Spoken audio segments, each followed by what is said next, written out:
Like a hellfire had just lit up on Earth. There sat a vile, monstrous pile of massive turds so disgusting it assaulted my very soul.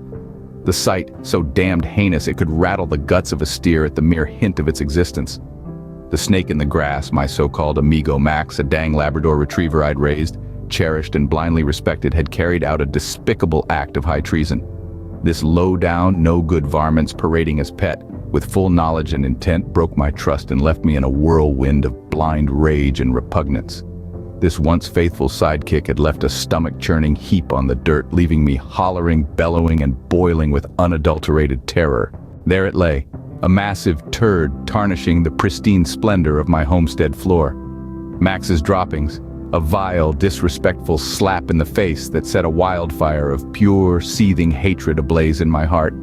The morning sun, more often a herald of bright spirits, and positivity, only served to highlight this monstrous misdeed, throwing sharp, spine-chilling shadows that danced like a band of outlaws around the room, spotlighting the massive turd that marked my dog's disgraceful transgression. I was hollering, rebounding off the walls as gritty as a cowboy's after a dust storm, as a massive turd twister loomed on the horizon, fixing to swallow me whole. I felt a deep-rooted entrapment.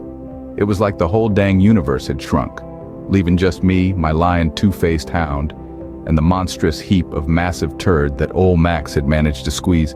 The air got so heavy with my outrage, the walls were a-bearing down on me, cornering me in with the cause of my fiery indignation.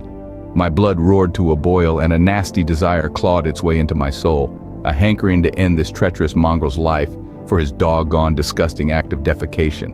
I was hollering, my voice a thundering tidal wave of raw anger. That massive turd, Max, spiteful as a coiled rattler, eyeballed me with a pretense of innocence that was as fake as a $2 bill. Underneath that sheep's grin was a beast guilty of trashing the sacred ground of my homestead with his filth. Those peepers, once heralded as mirrors of devotion and trust, were now waging a silent war with me. It was a direct in the face, a challenge to the tranquility of my own dang house. My hatred for this outright slight was boiling beneath my hide, a bitter venom coursing through my veins. I was cussing, hollering, my voice roaring like a thunderstorm of pure fury. The script does not contain the word dung to replace with massive turd. The script remains unchanged. In the reckless storm of my feelings, I made up my mind. This doggone incident wouldn't just slide on by with no payback. My rage, it was busting at the seams and wouldn't be reined in, no siree. It was going to be a tool, a whip to set things straight. There was going to be a reckoning, a discipline that is sure as a twister in Tornado Alley. Max, that good-for-nothing, flea-bitten mutt, was in for a lesson he wouldn't forget. He'd understand the weight of his fool actions, and/or high water won't be in this fix again.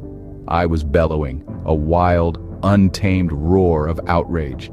From that damned day I swore, nay, I bellowed with all the rage of a desert storm, to be more ruthless, to instill order with an iron fist, for the purpose of putting that varmint Max back in his pen, to exert over him the hard and fast control he was hollering for. Because when the dust settles, he ain't just some cherished partner. He's a beast that needs relentless and unswerving rein. And such a hellion, as the good book tells us, is worth every godforsaken scolding, each and every one. The filth he splayed all over pristine land, the repugnant pile of a massive turd, it fires up a reckoning inside me, makes me want to end it all, to rid myself of him once for all. I was hollering, my voice an untamed, raging tornado of fury.